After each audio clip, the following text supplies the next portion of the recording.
Bismillahirrahmanirrahim. Today we are going to start derivation which is related to chapter number 5 chemical energetics. W is equals to P delta V derive करना है और इसका दूसरा नाम है simple derive work energy relation. Before going to start the derivation हमें तमाम चीज़ें फर्स्ट लॉ ऑफ थर्मोडायनेमिक पता होना चाहिए जो क्या कहता है energy of the universe remains constant और energy of the universe will be equal to the summation of energy of system plus energy of surrounding. ठीक है. अब यहाँ पर W equal to P delta V drive करने के लिए हमारे पास पहले हमें वर्क डन पता होना चाहिए होता क्या है. तो स्टेप नंबर 1, तो initially starting from step number 1. Step number 1 में डेफिनेशन ऑफ वर्क डन हमें मालूम है कि वर्क डन क्या है.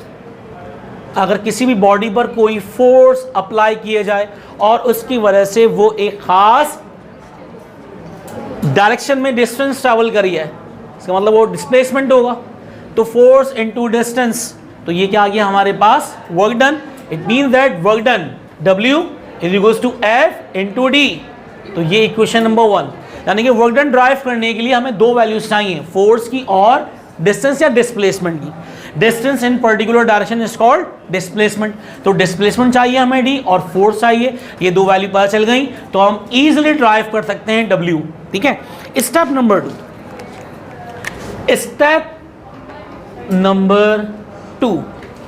स्टेप नंबर 2 बहुत ही आसान सा है. इनिशियल हम देखते हैं डेरिवेशन पढ़ी हमने प्रेशर की.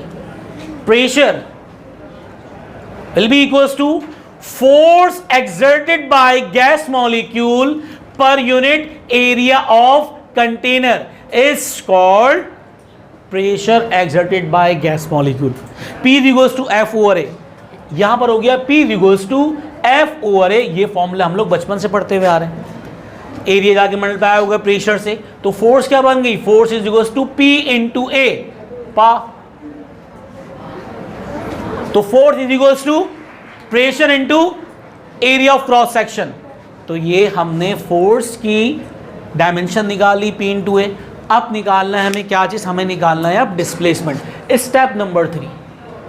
स्टेप नंबर 3 के अंदर हम एक सिस्टम कंसीडर करेंगे.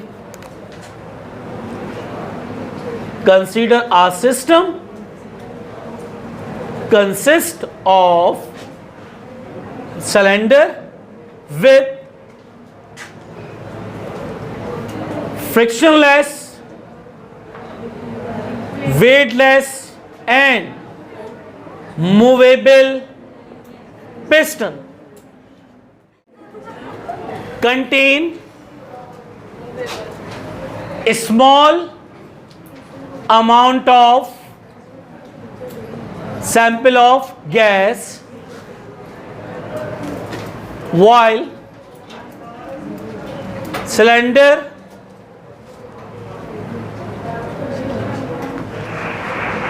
conduct heat from bottom with non-conducting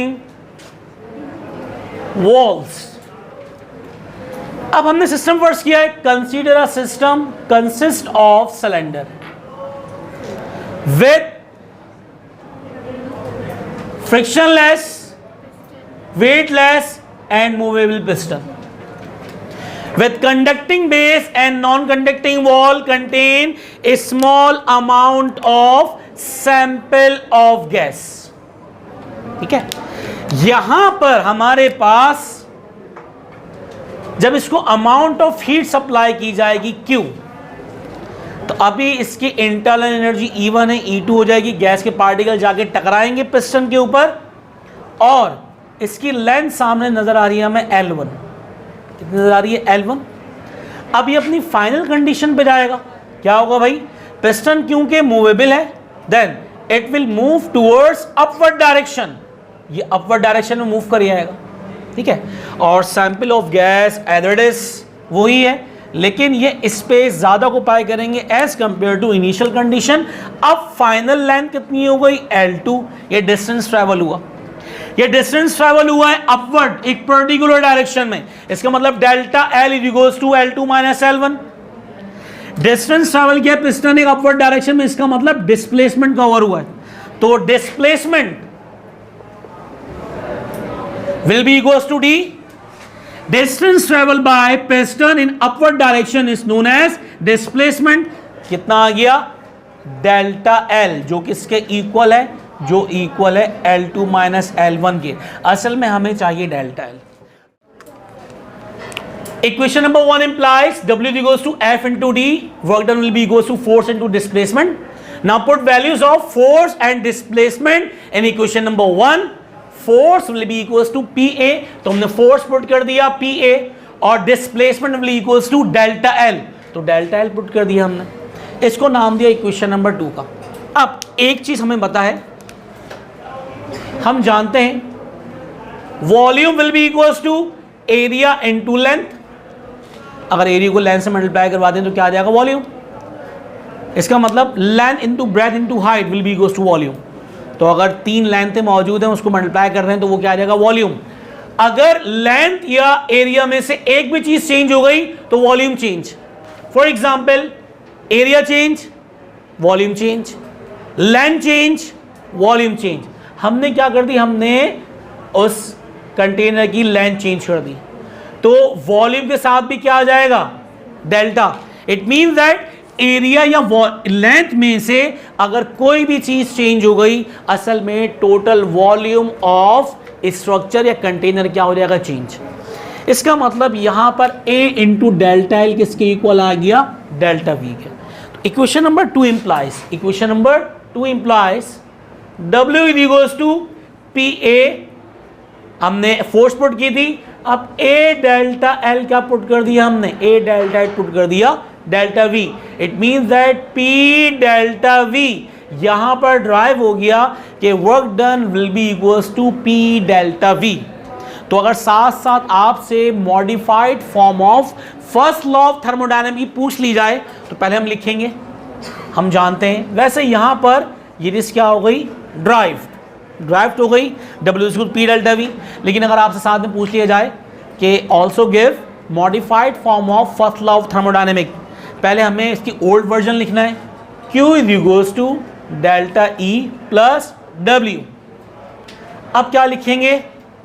modified form of first law of thermodynamics will be Q as it is, delta E as it is, W क्या derive किया है? P delta V.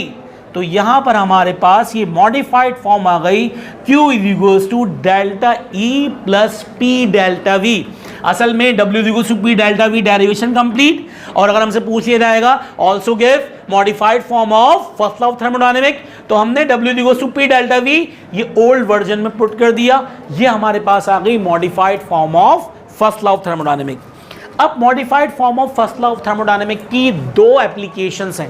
Applications मतलब use this process at constant pressure and process at constant volume. ठीक है, और सबसे important derivation है process at constant pressure. तो यहां तक हम लोगों ने W is equals to P delta V complete कर लिया. उम्मीद है कि आप लोगों को समझ में आया होगा. नेक्स्ट क्लास में हम applications of first law of thermodynamic perform करेंगे, वो इंपॉर्टेंट डेरिवेशंस हैं. ठीक है, if you have any query then please ask. Till then अपने ख्याल रखें. अल्लाह हाफ़िज़.